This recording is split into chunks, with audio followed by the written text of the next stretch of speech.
Hello, everybody. Welcome into another edition of the Blitz. I'm your host, Michael Barnaud. And today, I have another special guest star. His name's Zeke Prado, currently out of Lower Brule, but hails from California and has spent a long time in the coaching profession. He coached college football for quite a while. Recently has been the head coach for Lower Brule for the past 4 seasons. If there's anything I missed, Zeke, now's the time to let everyone know. Oh yeah, I'm the hot dog eating champion of Lower Brule. No, yeah, you covered it all, man. I've done a little bit of everything: college, high school. Right now, I'm coaching an elite fifth grade team, man. I mean, we're a powerhouse and a force to reckon with here Yeah. with the fifth graders. Well, Zeke's hiding his light under a bushel. Zeke has coached some actual powerhouse offenses in his day. So, anyway, his insight I've always valued. I think he knows quite a bit about the game. Zeke has a lot of insight that I think is going to be valuable in looking at some of these draft picks. It was actually your idea for us to do this segment, which was take a look at some small school guys or some under-the-radar guys that we think have the potential to break out in the NFL. What do you think, Zeke? Oh, absolutely, Mike. I think that's the best part of being a coach is like thinking you know how to evaluate players, but it's always fun to kind of find that diamond in the rough. You know, that guy that's not in the top 1 or 2 on the list, a guy that's busting his butt just to get on the roster.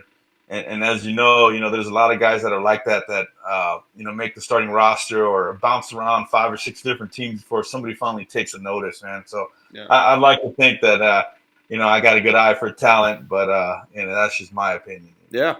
No, I definitely agree. When you were a recruiter out at Dakota Wesleyan, you got some major talent to that school. I had to play against some of it, so I think I'd know. But no, definitely. The thing is, like it's like you said, we never actually know. Like there's so many things we can't predict about how guys will pan out in the NFL. Like you talked about, some guys bounce around a lot. Take a look at Raheem Mostert was one guy. Yep. Bounced around. Nobody wanted this guy. Then he plays for Kyle Shanahan in the 49ers and just explodes on the scene, and suddenly everybody knows who he is. Or take James Harrison, sorry, same thing. He bounces around, gets cut by the Ravens, and ends up with the Steelers, ends up a Defensive Player of the Year and a Super Bowl MVP. So, Right. things like that we just can't predict about this league, but that's what makes this fun. And so we're hoping that one of the guys we're about to talk about might be that guy. I hope so, Mike, and then I'm wrong, right? No, it's fun, man. I think the idea of somebody just putting in the work and the time and the effort, and you think it's the NFL and they got it all figured out, right? They should have it figured out, but then there's guys that come up, out of nowhere, and that's what gets me kind of pumped up to be able to do a list like this and put it together and evaluate players because it makes you feel like, hey, yeah, I'm invested in football, and I love that part of it. So Definitely.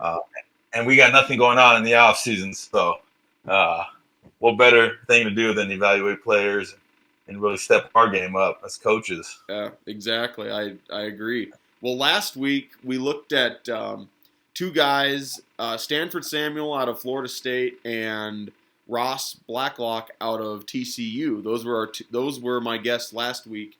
Brandon, who came on the show from the Barker Media, which I'm also a member of.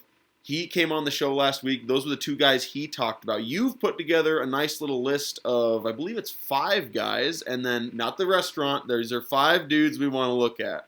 And I have got one guy that I've got him. He's like my Rocky Balboa of this class, is how I see him. So without any further ado, let's get to the guys. For all the people who are, if you're watching this, we're going to pull up the highlights of the player we're talking about so you can watch it while we discuss it. So the first guy we're going to look at is going to be Isaiah Coulter out of, is it Rhode Island? Yeah, I knew it. I knew you were going to like, what? Rhode Island? Yeah. Yes. Rhode Island. I didn't even know they had football in Rhode Island. But they had, in fact, they had a couple guys in the combine this year. So They can play some ball, but Isaiah, I mean, this is a wide receiver, man. This guy is raw, super fast. Wasn't on the radar for anybody, and it's probably still not going to be on the radar, But I mean, this guy can play some ball. No, definitely.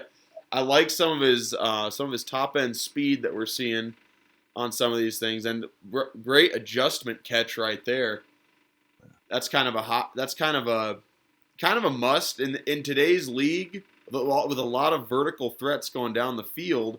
I like the fact that that we're seeing a lot of passes he's catching over the top. So definitely a more vertical guy. Right. What else do you see about him that you really like? Yeah, again, the top end speed is what we were talking about, right? I mean, that's the difference between most wide receivers. But the guy's 6'3", 190 pounds. He caught 72 receptions for 1,000 yards. But again, look who they're playing. And he's making some noise with some tough teams when you look down the stretch for Rhode Island.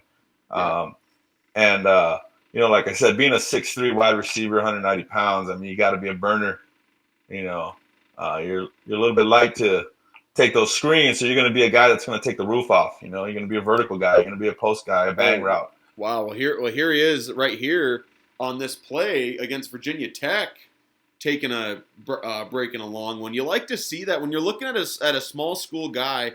The big thing I look for is how did he perform against top competition, like the best. Here's another one against Virginia Tech, kind of an out route right there. But that was one of the ways I knew that Cooper Kupp was going to be a beast in the NFL when a lot of people didn't know about him, because I watched him play Oregon in 2015, believe it was his senior or junior year, and he was just clowning these defensive backs from Oregon.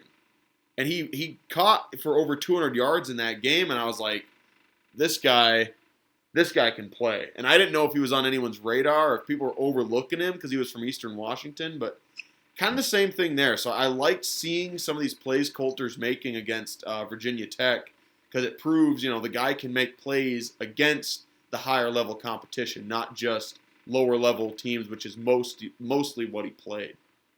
Right. Yeah, and this is a guy, Mike, this is a guy that went 4.5 40 in the combine, and that just shows that comes out on film. And again, being from Rhode Island, again, a school that's not on the map for players year in and year out, running a 4.5 40 in the combine, that's gonna turn some heads. And the guy is smooth, man. In his 40-yard dash, you got to watch it. His turnover, his knee drive, he's smooth. He's not breathing hard. He's not,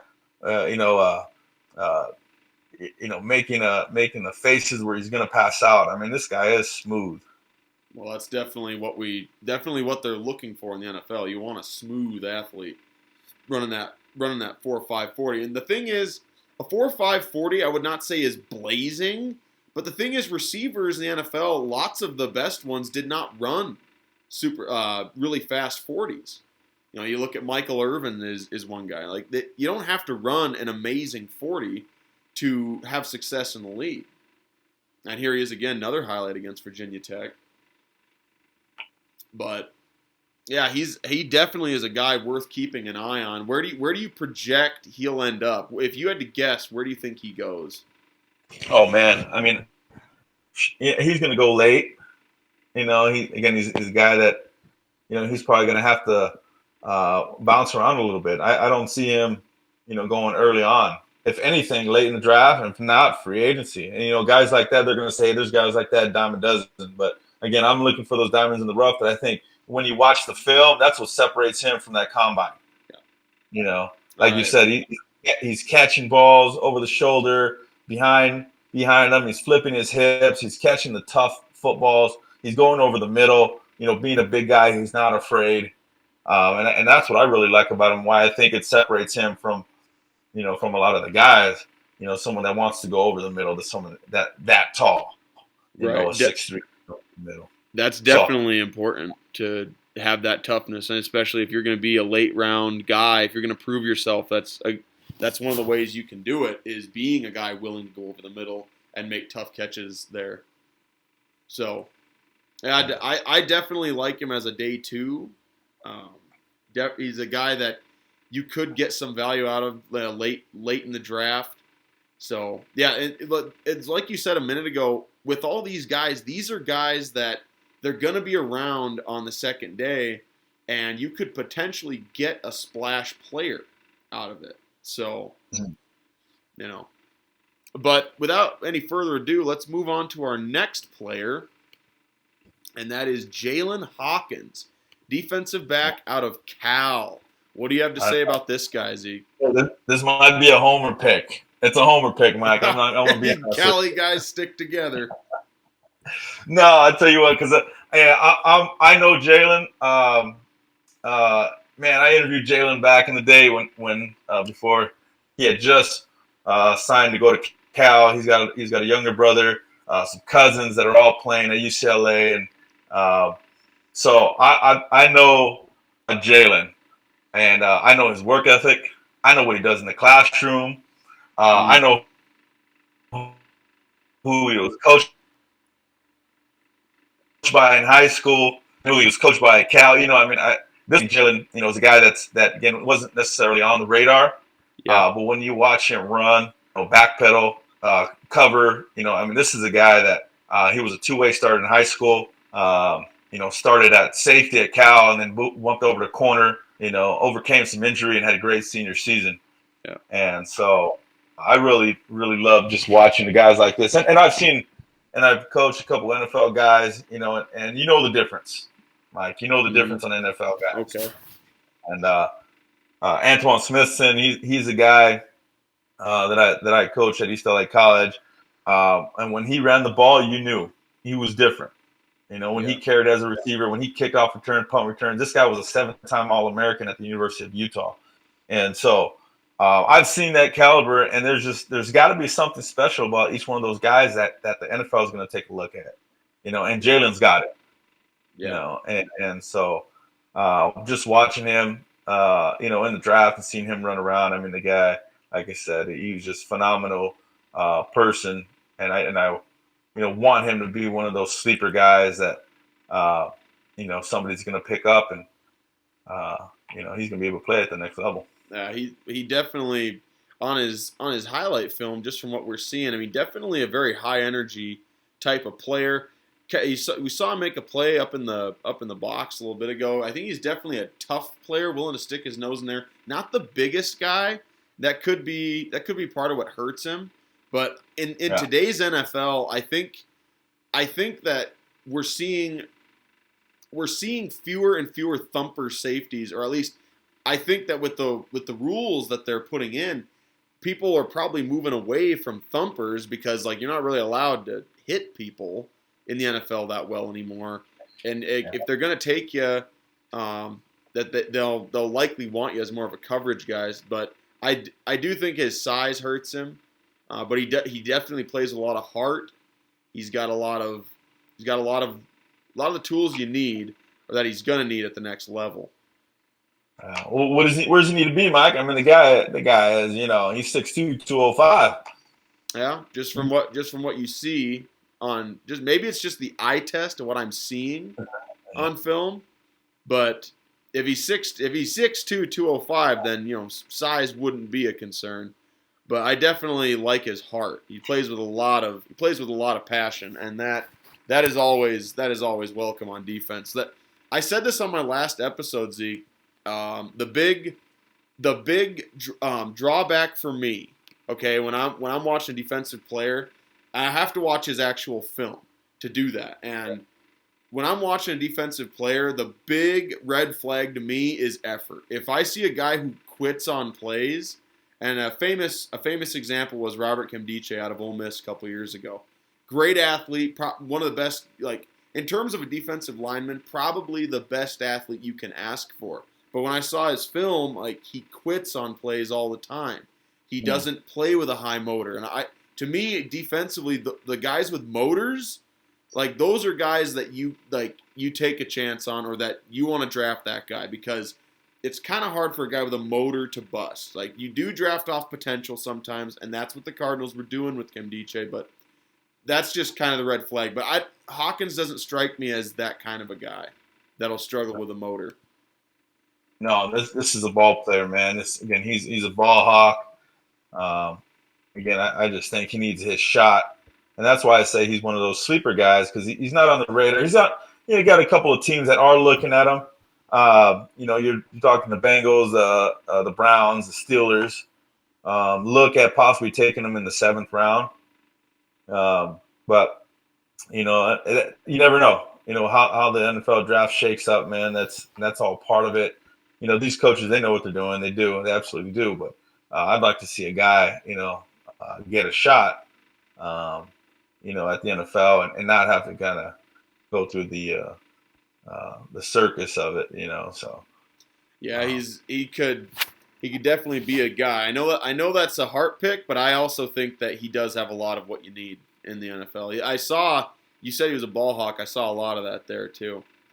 So I like Hawkins. I think we have 2 pretty good ones so far. We're going to take a look at another guy right now, and this guy I really liked when you sent him over. Alex Taylor out of South Carolina State. He plays right tackle.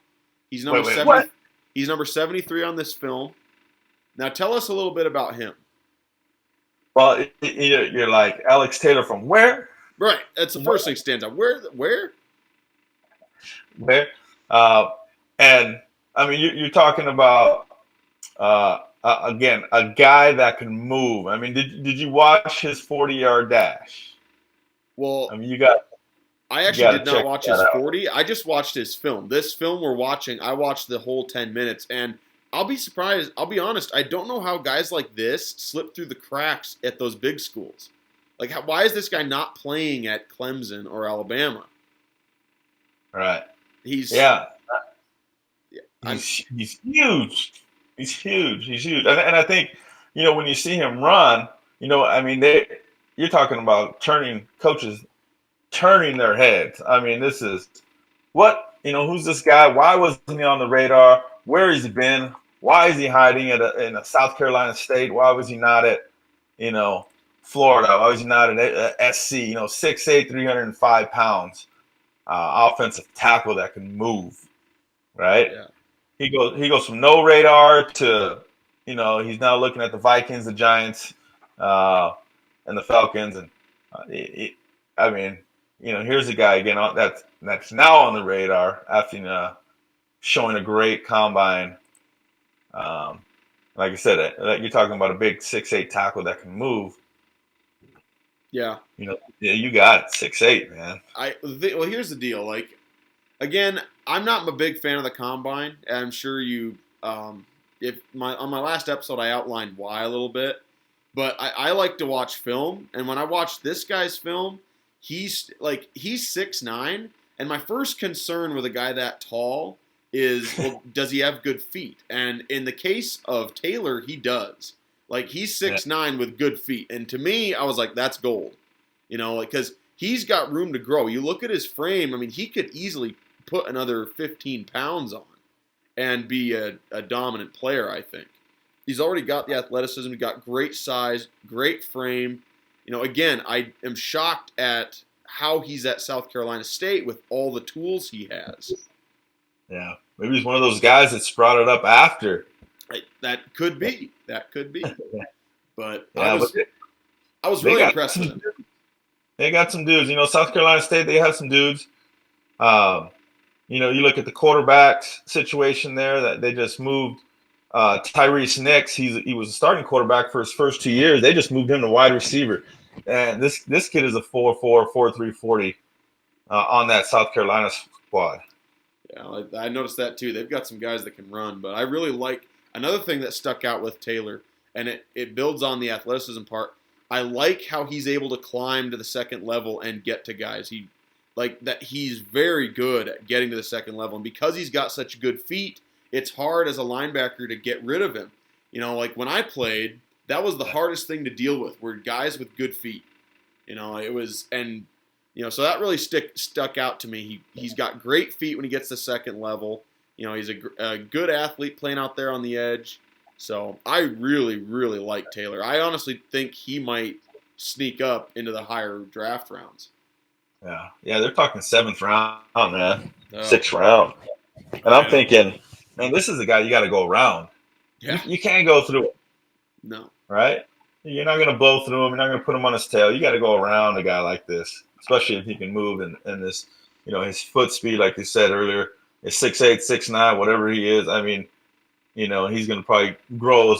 Can you imagine if he grows a couple more inches? No, I don't know if I think he's done growing, but he's definitely got a lot of tools, and that's what I like about him. But here's the thing that surprises me, Zeke.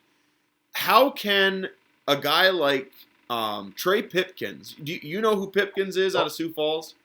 Sioux Falls, yeah. Yeah. How can that guy grade out as a 3rd round draft pick or get drafted in the 3rd round when he's got bad feet, which I saw at Sioux Falls? He doesn't have great feet, and that killed him in his rookie year in the NFL. And we'll see if he improves. But how can he grade out so high? And then I look at a guy like Taylor, who's basically Trey Pipkins, only he can move. Only he's got good feet, and he grades out in the 6th round. So I don't understand that grade. I disagree with it. I think he's a higher draft pick than that. Right. So he's a steal, man. I hope so. I hope he's a steal, and then I can throw my hands up and say, "I told you so." You definitely get. Well, heck, I didn't know about him until you told me. Yeah, and I'm just and he was at the combine, but there's so many guys like that are out there, and that they have the NFL combine, and they just had the HBSC combine. There's some dudes out there that should be on the radar that aren't on the radar just because they're not at the big, Power 5 schools. Yeah. Well, this guy definitely could be the case. I actually saw an article recently about how there's a lot of top players that are choosing HBCU schools. Right. When they should be at Georgia or Alabama or somewhere like that. Oh, absolutely. I mean, there's an opportunity to play ball, and again, it's about the competition, and a lot of the HB schools are, they're playing up, and that's just it. Yeah. They're playing up. Yeah, so. And here's the other thing I like about this film that we're watching and that we've been watching for a while. Like I said, I watched this film before we went on the air. This is against South Florida. I mean, it's not like this is an FCS or a bad school. Like South Florida is a decent school. They've got some good players up there. They're not they are fairly high level competition, and he's holding his own big time. He's doing great. So that was another thing I liked about it, was that he did well under the circumstances when he's playing on an overmatched team, and he's getting it done. So Taylor has my gold star of approval. There you go. All right. So is there anything else you want to add to Taylor before we move on? No. Okay. So the next guy we're going to talk about is Carter Coughlin out of Minnesota. So I've seen his film, but first let me hear what you have to say about this guy. Well, Carter's my Zach Thomas, man. But he's a little bigger than Zach. But he just reminds me because of the motor. The motor, he's 6'4", 245. And this guy's got a motor on him, at the University of Minnesota. So they have him projected going to the 7th round. Right? And but when you watch his film, you talk about the motor, he doesn't stop. Always his feet are always moving, and his turnover speed with his foot. I mean, his foot speed, man, it's just. That's why I think it separates him from a lot of other linebackers that are out there. Yeah, I liked a lot of things about him too. As I said before, I love a guy with a motor. Now I think that the motor has to be weighed against how good of an athlete a guy is. Usually a lot of times a guy with a great motor has a great motor because he understands he needs to compensate for not being the best athlete. And in the case of Coughlin, I love his motor. I like his length. I like his toughness. The one thing that I don't love about him, and it's the same thing Bill Parcells would have said, he's not thick in the lower body. That is something I've never I don't love in a player. Now that doesn't mean I don't like him. I definitely like him. He's got a lot of what you need, but that is just, to me, maybe I'm nitpicking, but that is something I don't love in a player that's going to the NFL, because that kind of shows up. Guys who aren't that strong in the lower body, they tend to get exposed when they get to the NFL. A great example of that was the guy out of Arizona, Scooby Wright, was ultra productive in college, but he didn't have strong legs, and he gets to the NFL, he doesn't fit the mold, and he just gets exposed. Like in the NFL, every little thing about you gets amplified. So that's would I be wrong? Would I be wrong in comparing him to Nick Bosa? I think you might be wrong in comparing him to Nick Bosa. Come on, Mike. This guy. I don't see Nick Bosa in him. He's gonna make some noise, man. I'm telling you. I think he's worth a shot on a second day draft pick. Oh yeah, I think he's worth a shot. Like in the later rounds. But he's got, I don't know. That's the big drawback I'm seeing. What else did you see that you loved about him?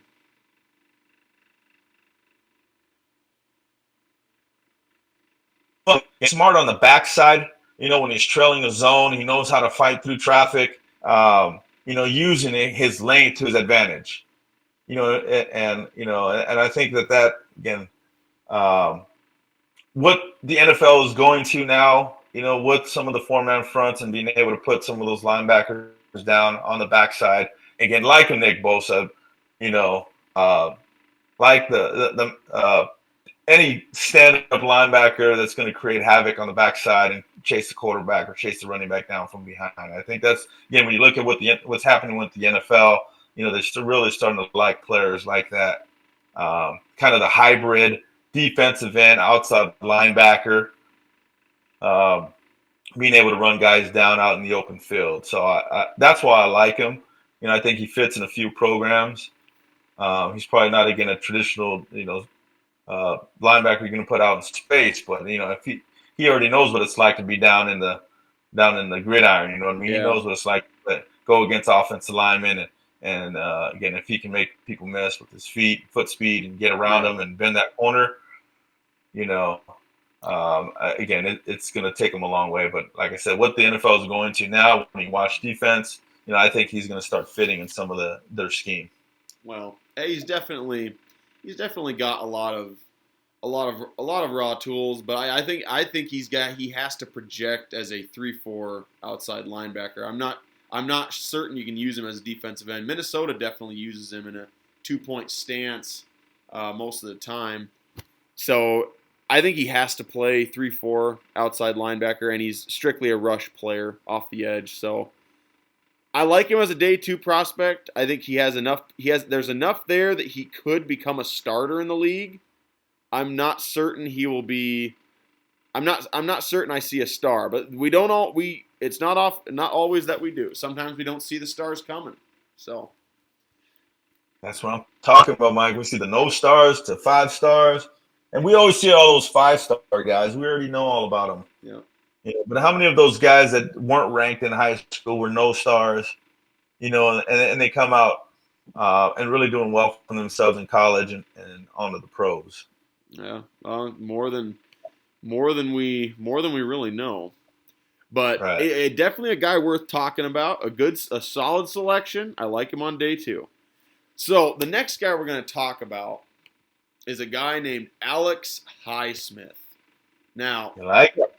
Now, Alex Highsmith is, to quote Colin Cowherd, like him, I love him. I really like what I saw out of Highsmith. I loved his athleticism, his toughness. Guy's explosive, and he's a hitter. I mean, I really, really liked what I saw out of Highsmith. As you see right here, I mean, he just blasts this guy. I mean, that's a hitter. Like, guys who look to hit, those are the only guys doing that. I've seen lots of guys have a chance at a hit like that don't do it. But you see right there, he puts it right on him. So he's a tough guy. He's explosive off the line, and he's got an attitude. Plays with an edge. I really, really like Highsmith. What do you think? Oh, absolutely. I mean, you're talking about a guy. Again, he's at where, Mike? What school? That would be Charlotte. That would be Charlotte. Charlotte. I didn't introduce him The, properly. yeah, that's the whole thing. Is like he's from where? Yeah. What school? Yeah. And that's what I like. You're talking about a guy that's under the radar, that is making noise, putting his team on the map. Again, we're to the point where we're talking individual now. You know what I mean? It's like this is a guy. You're like Carolina, what? Carolina, who? Really like his video.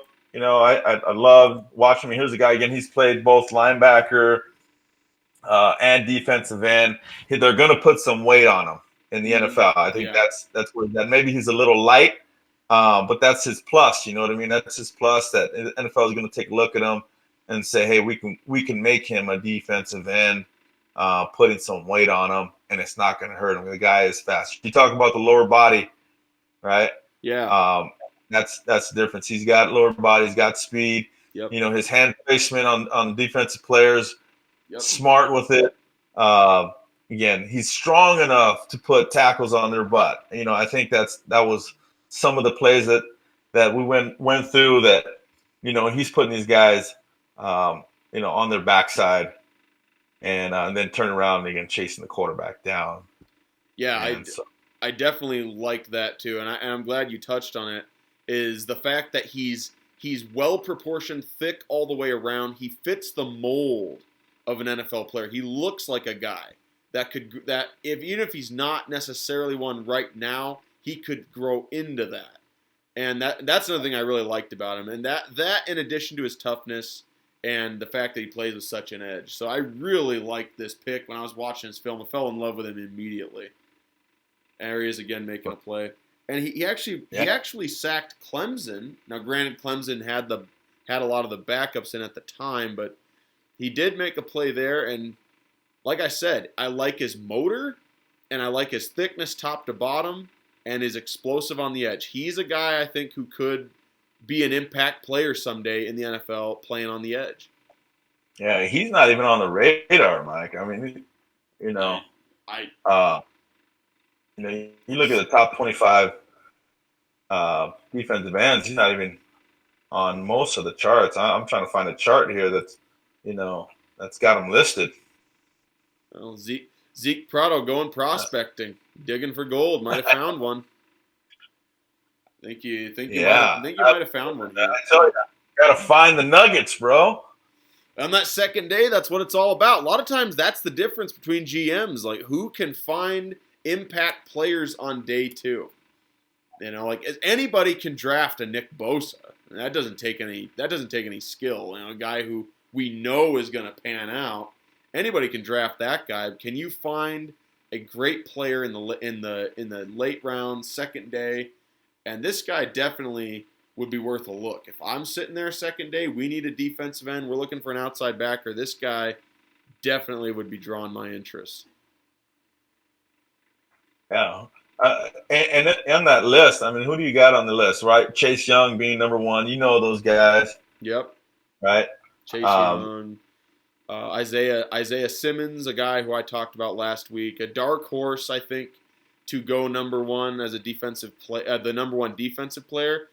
Again, like I think that, you know, guys like that are the future of the league. But again, we all know about them, and we're pretty confident they'll pan out. But a guy like this, who will be available on day two, I think he's got a lot of potential as a defensive end edge player in the league. Oh, absolutely. Man. If you had to predict a round for this guy, where do you think he's going to go? Oh man, I think it's a free agent guy. I don't think they're going to pick him up. I would love for somebody to pick him up. I don't think it's going to happen for him. I actually agree. I don't think he's going to get drafted. As much as I like him, I don't know if he's going to get drafted. Yeah, when you look, like I said, you look at some of the lists, he's not even on the list, and yeah, he's turned some heads, but man, like I said, maybe it's the weight. I don't know. Again, to each its own. And when the NFL teams have their picks of what they're looking for, again, this is why they're the NFL. They know what they're doing. But Like I said, I always want to root for the underdog and get some of a shot. Well, he's definitely an underdog, that's for sure. So we'll keep an eye on him. Alex Highsmith from Charlotte. Now we come to the part of the list where I get to pick my Rocky candidate. I really like this guy. This one probably comes from the heart, just because he's so old school. He looks like, have you ever seen that movie Necessary Roughness? Yes. He kind of reminds me in his jersey of that guy named Flat Top from that movie. The guy who keeps sacking Scott Bakula. That's kind of who Evan Weaver reminds me of in his jersey. Just kind of unathletic looking, kind of, looks like a guy who loves to drink beer, or just like an old school linebacker is kind of how he strikes me. But he's deceptively athletic, and he knows how to play the position. What I love about him are his instincts. And that is something that you can't really teach it. As a linebacker, it's hard to teach just knowing how to get to the ball. And this guy knows how to do it. He led the NCAA in tackles 2 years ago. I think he had 157 this last year. And he made plays. He didn't just make tackles. He wasn't just making tackles. He had the pick six in 2018 to beat Cal. You see him here. He forces fumbles. He makes plays. He's not just a dude making tackles 4 yards down the field or something. So they project him to be a backup 3-4 inside backer. I read his draft profile. They like him to play, to be a backup in the NFL. I think he could be a starter. And who knows? I think he could someday be a Pro Bowler. We'll see, but I love his instincts. A guy who knows how to make plays like that, I really like him. And he doesn't seem to have the drawbacks that Scooby Wright had. You see his leg drive. Like, he tends to drive through people. When you watch Scooby Wright play, he kind of twisted around and ended up on people's backs. And that, again, goes back to the leg strength issue. Guys who don't have leg strength, they tend to twist around and end up on guys' backs a lot because they don't trust their leg drive. And I don't really see that with Weaver. And they say, well, his lack of athleticism will get exposed in the league. I disagree. I think he's good at what a linebacker needs to be good at, which is be physical, hard-nosed, stop the run, and he's savvy enough in pass coverage. I think he can get it done. Definitely as a two-down linebacker. What are some of your thoughts? See, I'm probably going to say one. I'm probably going to say no. I'm probably going to say they're going to put him down, down on the weak side in the 3-4 scheme like we talked about. He's one of those long, rangy guys, but I don't see the middle linebacker in him. I don't see the foot speed. I don't see, a lot of his lateral movements that you might see. I'm going to have to disagree on this one, Mike. I'm not saying he's not a ball player. I'm just saying, that they might move him down. Again, that 3-4 outside linebacker, put him down as a weak side end. Because he can play that. Again, he's long. He's a rangy kind of guy, but I don't see him playing that linebacker spot unless you think he's an Urlacher kind of guy. Oh yeah, that's what I like him as. I think he's. Oh, so we're going way against each other on this one. Oh yeah, I'm gonna say maybe he's out of position. He actually. It's funny you say that. He started his career playing defensive end. And then they moved him inside backer, and he just never changed his jersey number. Yeah, he's Rocky number 89. I love that too. I have to like him just because of the jersey. Right. Yeah, and the guy's an ass kicker, man. I think he finishes tackles. Again, in his he had 30 tackles his first year. He was 75. He had 155 his junior season, man. So the natural progression here is he was doing what he needed to do to get done, to get his name out there and get on the radar, and get noticed by the NFL. Plus, he played alongside, a couple good ball players. So he played with your guy Hawkins. Yeah, I was like, he played with my guy. Yeah. That's my guy. And hey, there he is running with a tight end on a seam route, staying right with him. Hey, there's your athleticism. But there are concerns about him in the league. I mean, I understand all that, and I get that he doesn't have the build, that's going to make an NFL team is not going to look at his build and go, wow, that dude's an NFL linebacker. You look at NFL linebackers, they're very lean. They're very lean, and they're just very proportional, I think is the word I'm looking for. And he doesn't fit that. So he goes against what the typical NFL linebacker looks like, and I think that's what they hate about him so much, is just that he's not aesthetically pleasing like that, and he's not going to win any beauty pageants at inside backer. All right. I mean, is he going to be that Chad Greenway kind of guy? I don't know.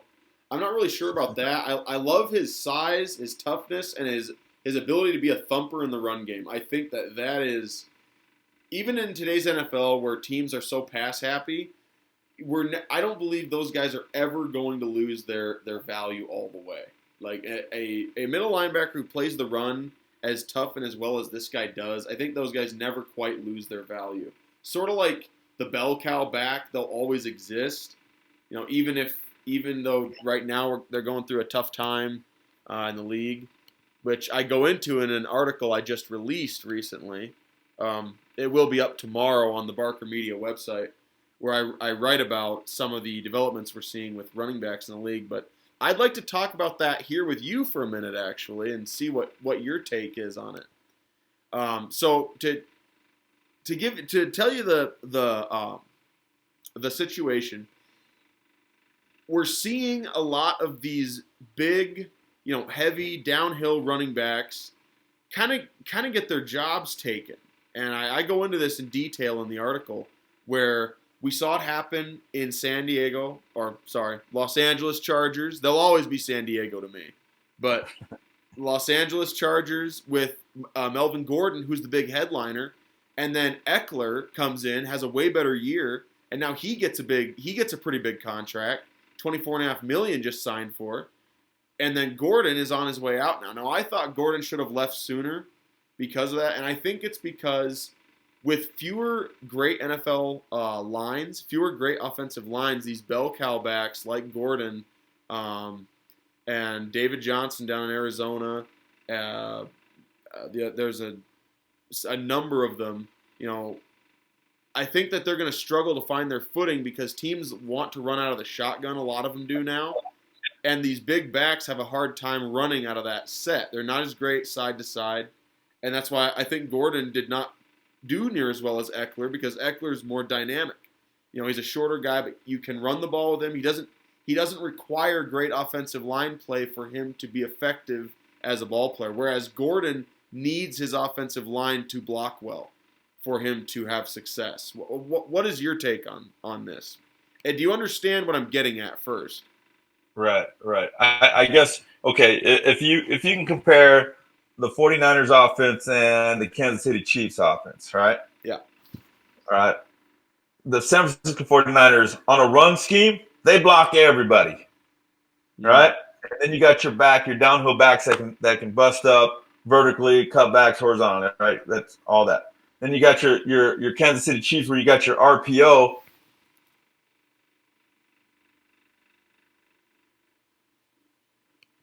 What's that, Zeke? Where you're not blocking everybody. Can you hear me? Yeah, I can hear you now. Oh, okay. You got to have that slasher type back, that back that can make a guy miss. The difference, those are the two differences offensively. You're not blocking everybody at Kansas City. San Francisco, you're blocking everybody. Everybody's being cut down. Everybody's got a body on a body, right? Yeah. And so what's happening, again, it's about scheme, Mike. The natural evolution of NFL offenses is going to change.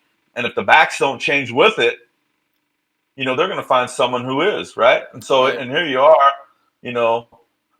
finding an undrafted running back that goes for 1,500 yards, and if he's making the adjustments, if he knows how to understand different types of schemes, and his football IQ is off the charts.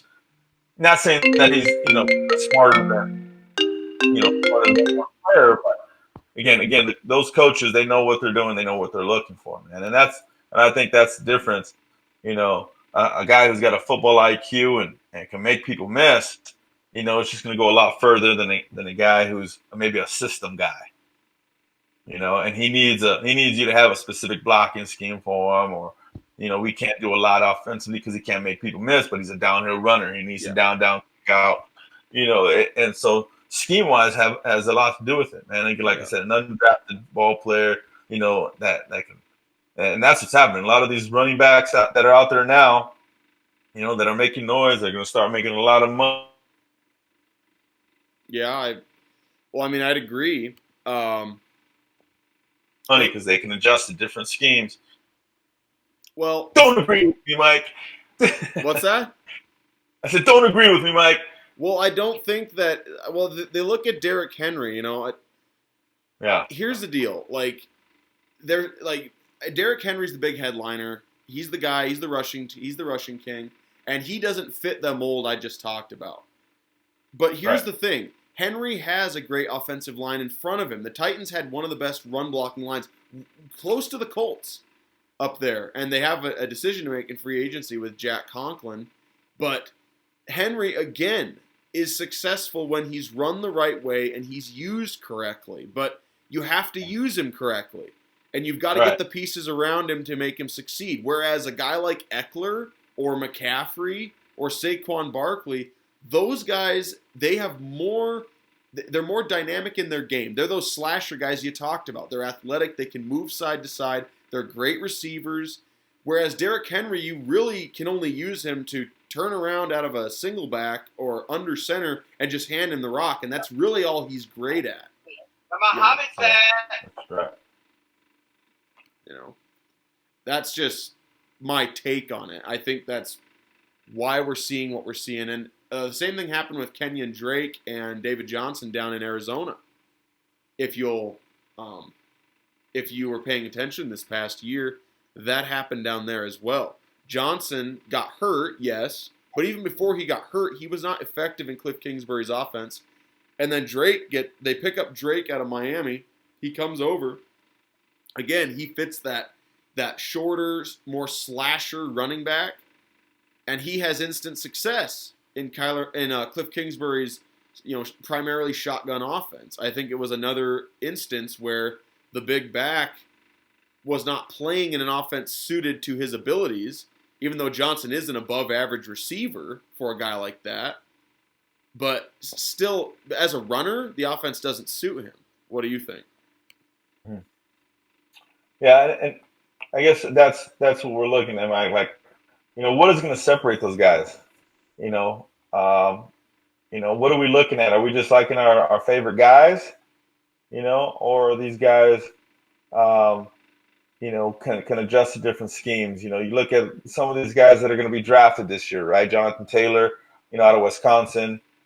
You look at like the Barkley type guys, right? Going to make people miss in a phone booth. What are we really talking about, man? We're talking about, this is going to be separate, some of those players in this draft that, I really appreciate being able to see these offenses change, because of the players, man. I at this point, if we go back and look at what we're talking about here, with the types of running backs that are coming on out. Yeah. Again, what is happening in the NFL in offenses, right? Yeah. Is everybody going to turn around and start running what the Chiefs are running? San Francisco is going to stay the same way. The Patriots gonna make a change. The Cowboys, like what? What's happening in the evolution of the NFL? Yeah. Well, another guy that I think we should be wary of, that's coming out as a running back, that is one of the higher guys, J.K. Dobbins. I loved him at Ohio State, but history has proven that those Ohio State running backs have not actually transitioned to the NFL incredibly well. You look at Carlos Hyde. Zeke Elliott has done well, but Zeke Elliott had a below-average year last year, mostly. And outside of Zeke, you go back. Carlos Hyde did not do as well, and that's the question, as you just said. Is Dobbins going to project into the NFL like the way offenses are going? Like you said, does Dobbins fit? Can a team look at Dobbins and say, this guy is dynamic and we can use him in multiple ways? That's the question I think running backs have to answer. I think Jonathan Taylor is more pigeonholed. I think the scheme he ran in college, he's more of a straight ahead, downhill bell cow type guy. I mean, that's just how I see it. Is there a running back you like in college that's coming out that's maybe lower end or not like high? No. See, that was, I didn't pick quarterbacks, and I didn't pick running backs. Yeah. And I guess if you look at what happened in the NFL last year with the Niners and with the Chargers, that these guys that aren't even on the radar are making noise, man. It's running backs are special, right? I mean, shoot. But you look at running back from LSU, do you give him any credit? Yep. No, nobody really does. That's true. But he fits that Eckler type. Yeah. But he had four of the 5 O linemen are on the radar. Yeah, that's the other question. There's a lot of questions with LSU I'd like to answer, but the guy who I think is the gold standard, and he actually chose not to come out, was Travis Etienne. I think Travis Etienne is absolutely perfect for today's NFL. He's explosive, he's nimble, he's agile. You can do lots of things with him. I think he's perfect. He is seriously, like, I know running backs generally, the teams that are having success generally don't pay running backs. Like, paying running backs is very risky, as we have seen.